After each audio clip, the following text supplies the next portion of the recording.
Esta noche hablaré sobre la guerra oculta. Si comprendemos este momento, nos dirá mucho sobre nuestra situación. El mismo día en que Israel elimina a Ali Larijani, el líder de facto del régimen iraní, un hombre con la sangre de 32,000 personas en sus manos, la figura central en la represión de esos manifestantes iraníes y uno de los arquitectos de la agresión antiestadounidense y anti-israelí del régimen. Ese mismo día, Jochen renuncia. Considera este contraste. Israel y Estados Unidos eliminan al liderazgo de un régimen que por décadas construyó un imperio del terror en Medio Oriente. Por otro lado, dentro de la Casa de Washington, tienes a un alto funcionario antiterrorista que renuncia y señala con el dedo. No a Irán, no a Hezbollah, no al ISIS, sino a Israel. Esto no es coincidencia, es una ventana a una mentalidad, porque Joe Kent no solo renunció, hizo una afirmación. Él dijo que Siria, país gobernado por un régimen terrorista que cayó hace un año y donde lamentablemente asesinaron a su esposa, era parte de una guerra que se remonta a Israel. De hecho, él dijo que es la guerra de Israel. Tomemos esto en serio porque aquí importan los hechos. Su esposa, Shannon Kent, era suboficial jefe superior en la Marina de los Estados Unidos, no una figura periférica. Ella formaba parte de una unidad de élite de inteligencia y apoyo a operaciones especiales. Fue desplegada en Siria como parte de la campaña de Estados Unidos contra ISIS.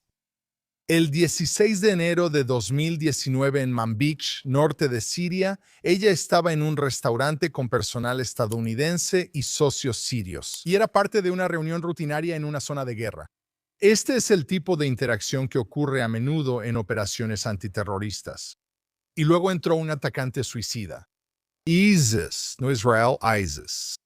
El atacante se inmoló en el restaurante. 4 estadounidenses murieron, incluida Shannon Kent. Fue uno de los ataques más mortales contra fuerzas estadounidenses en Siria durante la campaña. Ahora, entiende lo que eso significa. Shannon fue asesinada por ISIS en medio de una misión para derrotar a ISIS en una región que era un campo de batalla controlado por grupos yihadistas, lo que señalaba el colapso del Estado corrupto sirio. Y por años de intervención iraní y de Hezbollah, tomar ahora esa realidad y convertirla en una narrativa anti-israelí que de alguna manera culpa a Israel. Eso no es análisis. Esto es reescribir el campo de batalla, porque para hacer ese argumento tienes que borrar todo lo demás. Tienes que borrar a ISIS. Tienes que borrar a Bashar al-Assad, quien hizo de Siria un matadero. Tienes que borrar a Hezbollah, que envió combatientes a Siria para apoyar al régimen. Tienes que borrar a Irán, que utilizó Siria como base de operaciones avanzada. Tienes que borrar décadas de historia, incluyendo el ataque de Siria contra Israel en 1948, 1967 y 1973. Si borras todo esto, entonces sí, ¿sabes qué? Tal vez podrías construir una historia donde Israel de alguna manera está en el centro de todo. Pero esa no es la realidad, esa es solo la historia. Por eso fue clave la respuesta de Donald Trump. No se anduvo con rodeos ni pidió considerar otros lados. Al puro estilo Trump, Trump lo dijo claro. Qué bueno que ya no está. Incluso lo llamó débil en seguridad. Eso rechaza toda la premisa porque lo que sucede ahora no es teórico ni académico. Esto no es un debate de seminario, esto es guerra. Y la guerra ahora está entrando en una nueva fase. Y si quieres entender esa fase, necesitamos ver el mapa. Porque el movimiento del que realmente no se ha hablado es que el USS Trípoli, que es un portaaviones ligero y que transporta la 31ª Unidad Expedicionaria de Marines, está en camino hacia la región. Y esto no es algo rutinario. Esto no es un símbolo, es algo específico. Esta es una fuerza de tarea terrestre de los Marines con aproximadamente 2,200 infantes de marina apoyados por recursos navales y aviones F-35B. Esta unidad está formada por 2,200 personas con un solo objetivo. Operaciones rápidas, precisas y de alto impacto, asalto anfibio desde el agua, inserción, toma de terreno estratégico limitado. No es solo una fuerza de invasión. Esto es un bisturí Y cuando Estados Unidos mueve un bisturí como este a una posición, están señalando que están preparando opciones. Ahora, ¿cuáles son las opciones en las que deberíamos enfocarnos? Aquí es donde la mayoría de la gente no está prestando suficiente atención. Muchos solo ven a Irán como un país, piensan en Teherán y en misiles. Pero la verdadera historia no es solo esta vasta tierra llamada Irán. La verdadera historia de esta guerra no es sobre conquistar un área del tamaño de Sudamérica. Se trata de los puntos de estrangulamiento.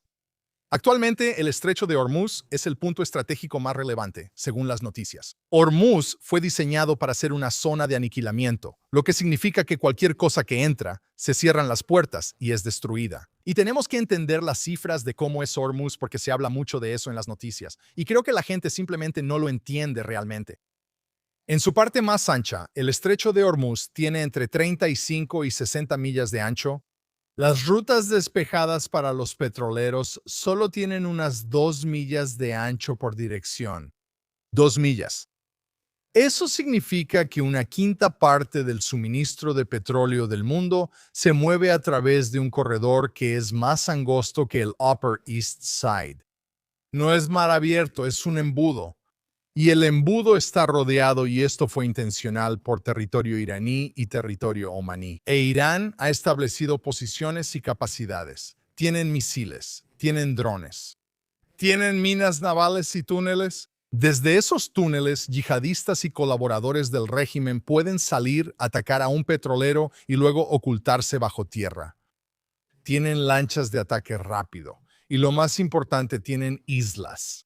Porque el verdadero control de Hormuz no viene solo de la tierra, en realidad viene del agua. Hay varias masas de tierra en este corredor, como la isla de Kesham, cerca de Bandar Abbas, un punto clave del régimen iraní. Es una plataforma que Irán usa en este corredor para vigilar y proyectar fuerza en el estrecho, observando qué barcos vienen. Los barcos reducen la velocidad cuando pasan por esta isla, lo que los hace objetivos vulnerables. También están Abu Musa, Tum Mayor y Tum Menor. Son 4 islas pequeñas, pero estratégicamente muy importantes. Son posiciones avanzadas en Hormuz, desde donde Irán vigila el tráfico marítimo, apunta y amenaza a los barcos. Esto es clave de entender. Si controlas las islas, controlas el estrecho. Ahora, vamos al norte, alejándonos de Hormuz, hacia otra isla llamada Karg.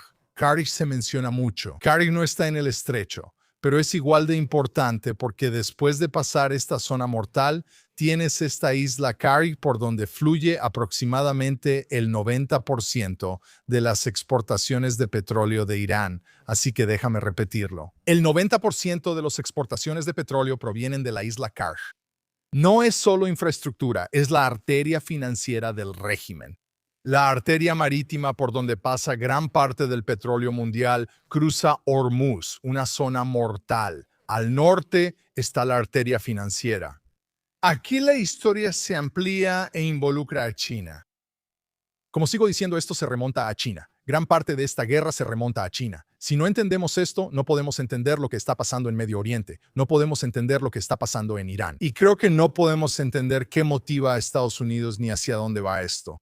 China es un país enorme con una población enorme, pero le faltan recursos naturales clave, en particular el petróleo, mientras que Estados Unidos puede ser totalmente autosuficiente en petróleo, que es la trayectoria de Estados Unidos en este momento.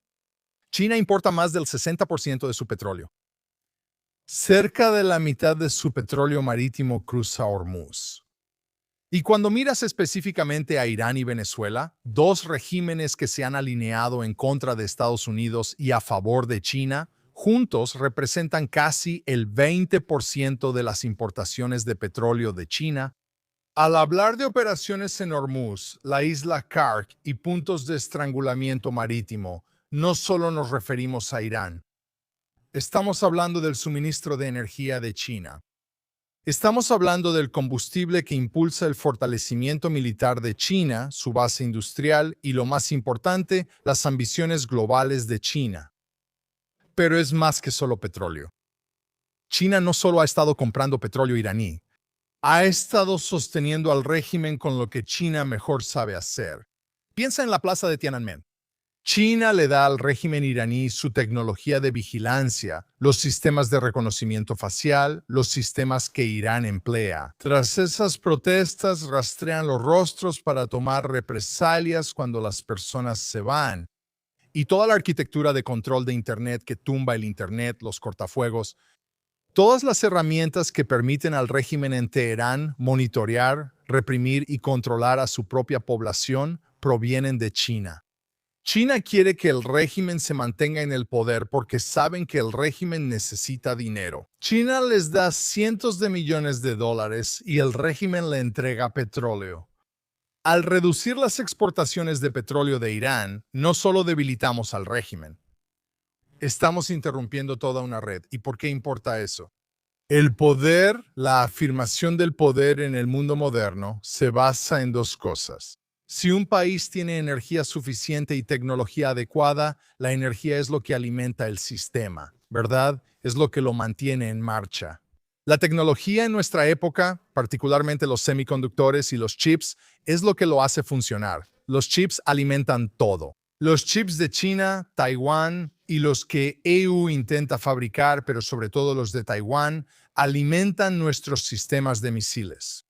Alimentan nuestros aviones de combate, drones, satélites, redes de comunicación y tu teléfono.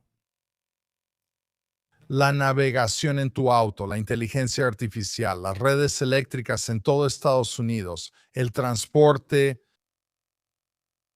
los monitores en tus hospitales. ¿Dónde se fabrican esos chips? En Taiwán. Así que ahora empezamos a ver el panorama completo. La guerra en Medio Oriente que afecta a Hormuz y al petróleo de Irán, que afecta el suministro de China, que se conecta directamente con el equilibrio de poder en Asia. Esto no es un conflicto de Medio Oriente, esto es una competencia global. Por eso es relevante el movimiento de ese buque Trípoli, porque sugiere algo que aquí escuchas antes que en otros lados. No he visto mucho sobre esto en las noticias, quizá tú sí. Creo que lo pasan por alto por renuncias como la de Kent y el gran éxito de esta guerra al eliminar al liderazgo, algo milagroso.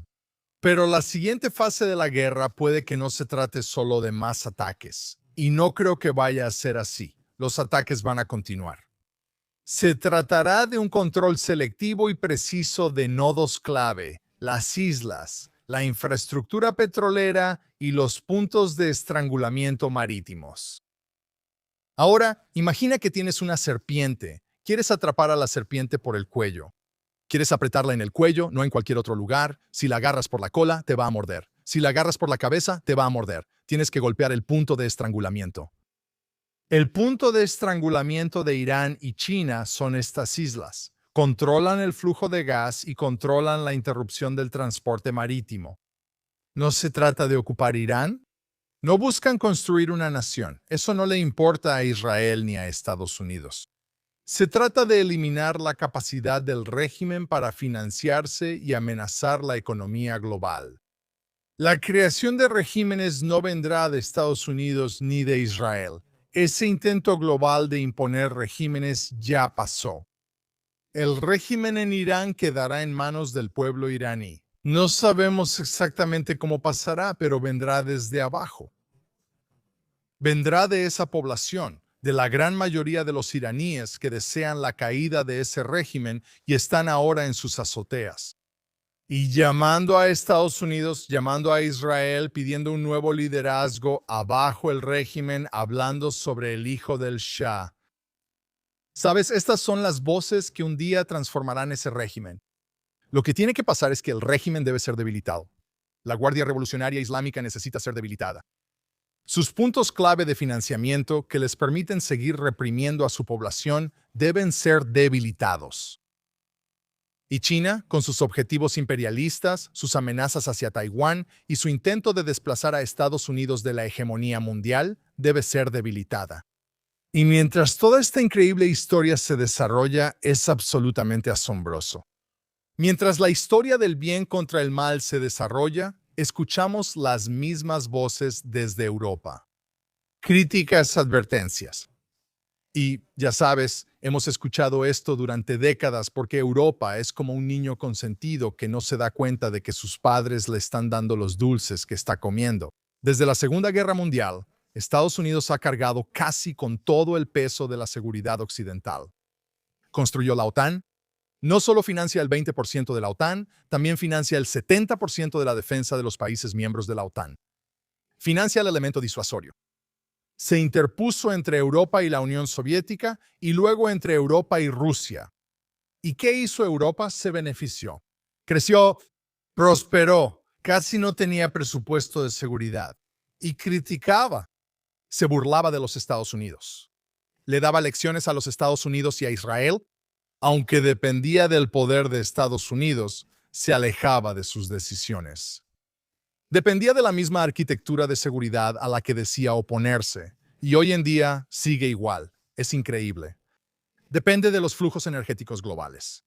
Por cierto, depende de la estabilidad de lugares como Hormuz, y aún así critica las acciones de Estados Unidos, que son necesarias para mantener esa estabilidad. Estados Unidos, en cambio, depende mucho menos de Hormuz, pero aún así interviene porque el liderazgo lo exige. Esto es lo que se cuestiona ahora.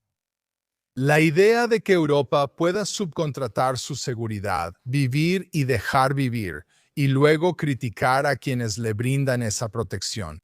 La idea de que el poder se puede dar por sentado, esa era está terminando. Y está terminando rápido. Cuando Trump dijo que no olvidará la respuesta de la OTAN ante Irán, no es por venganza. Consiste en entender que el bien debe enfrentar al mal. Europa parece estar cobrando sus fichas. Se está alejando del ámbito global hacia el aislacionismo, quedándose sola y sin preocuparse por eventos mundiales, mientras está siendo consumida internamente por la inmigración que se le permite entrar en su país. Ahora, no estoy en contra de la inmigración. Mis propios familiares emigraron, probablemente muchos de los tuyos también, pero ellos no emigraron a un país al que públicamente dicen que quieren destruir.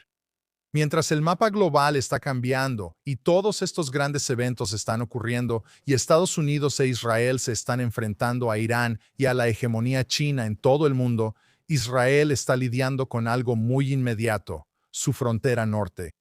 Hace 2 días me senté con el ministro de Defensa de Israel, Israel Katz, y dijo algo muy simple y directo. Dijo que los chiitas no regresarán al sur del Líbano hasta que los israelíes del norte vivan seguros. Esto no es solo un eslogan, es una doctrina respaldada por recursos militares que nos obliga a enfrentar otra ilusión, la llamada línea azul. La línea azul ha sido la frontera de facto, la frontera declarada entre Israel y Líbano. Esto ocurrió durante el Tratado Sykes-Picot hace casi 100 años por europeos que desconocían la topografía y trazaron líneas en el mapa con marcador, ni siquiera con bolígrafo. Y ellos dibujaron una frontera entre Israel y Líbano. Sin embargo, no es una barrera natural. Es solo una línea en un mapa, como si alguien la pusiera en medio de un campo entre dos países. No hay nada que les impida ir de un lado a otro. Así es exactamente como se ve entre Israel y Líbano. Es un terreno indefendible. La única barrera natural en el sur del Líbano es el río Litani. El río Litani es un río que se encuentra entre 20 kilómetros dependiendo de dónde estés, al norte de Israel, hasta 5 kilómetros al norte de Israel en el dedo de Israel que se llama la Alta Galilea. Es un límite geográfico. Ahí hay una línea defendible. Por eso, al hablar de seguridad, no se puede hablar de líneas en el papel. Tienes que hablar del terreno. Sí, volvemos al terreno. No todo se decide, ya sabes, en base a aviones. Las cosas se deciden como vimos el 7 de octubre con lo que planeaba Hezbollah y en lugares como Ucrania y Rusia.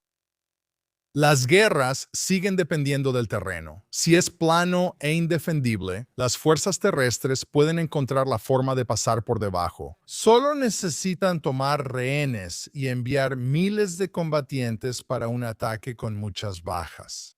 Pete Hegseth, secretario de Guerra estadounidense, lo dijo perfectamente. Él dijo que no son guerras políticamente correctas. Son guerra. La guerra no busca complacer a observadores, sino asegurar la realidad. Puede que no sea políticamente correcto hablar de que Israel restablezca la frontera dentro del Líbano a lo largo del río Litani. Pero creo que después de más de 20 años luchando contra Hezbollah, ataques transfronterizos, miles de cohetes lanzados, la reinfiltración de Hezbollah en el sur del Líbano, mezclándose con esa población en túneles y olivares por los que he caminado y muchos de ustedes me han seguido en línea. Eso es imposible de detener si no tienes una frontera natural que puedas establecer y en la que puedas saber exactamente quién está operando y viviendo en el sur del Líbano. Y eso es realidad. Tenemos que dejar de lado las guerras políticamente correctas y lidiar con guerras correctas. Y de eso se trata esto. Irán es una guerra correcta contra un enemigo suicida y maniático. Un régimen terrorista que dice y ha actuado para matar a estadounidenses e israelíes, y ahora lucha contra todos los demás países de Medio Oriente. Ha intentado manipular y causar ruido durante años. Se trata de detener eso. Se trata de detener al Líbano. Y que no haya duda, Hezbollah es igual a Irán. Mientras Israel enfrente a Hezbollah a solo 10 millas al norte de su frontera o en su frontera, es como si Irán estuviera ahí. Nadie permitiría que Irán existiera en esta frontera. Debemos reafirmar esta línea azul hasta el río Litani. Puede que no sea políticamente correcto, es lo correcto. Gente como Joe Kent y su grupo, ya sabes, solo están mirando hacia atrás, están reescribiendo el pasado, están culpando a Israel, tratando de meter la cabeza en la arena. Pero Estados Unidos e Israel no estamos mirando hacia atrás, estamos mirando hacia adelante. Actualmente remodelamos el campo de batalla desde Teherán hasta el estrecho de Hormuz y el sur del Líbano. La pregunta ahora no es si el mundo lo aprobará. Sabes, la gente me pregunta todo el tiempo, ¿qué dirá el mundo? Esa no es la pregunta. La pregunta es si el mundo finalmente está listo para enfrentar lo que realmente es esta guerra. Una postura de quienes creen en el bien contra quienes creen en el mal. La respuesta probablemente no cambiará a Israel ni a Estados Unidos porque mantenemos una postura firme. Va a moldear el futuro de esos mismos países. Lo que decidan hoy es lo que deciden para su gente en el futuro. Tomar una postura por el bien significa que estás del lado correcto. Tomar una postura por el mal significa que estás del lado equivocado. Y no tomar una decisión, no te equivoques. Eso significa que estás del lado equivocado. Veamos cómo avanza esto en las próximas semanas. Gracias por escuchar el podcast True East.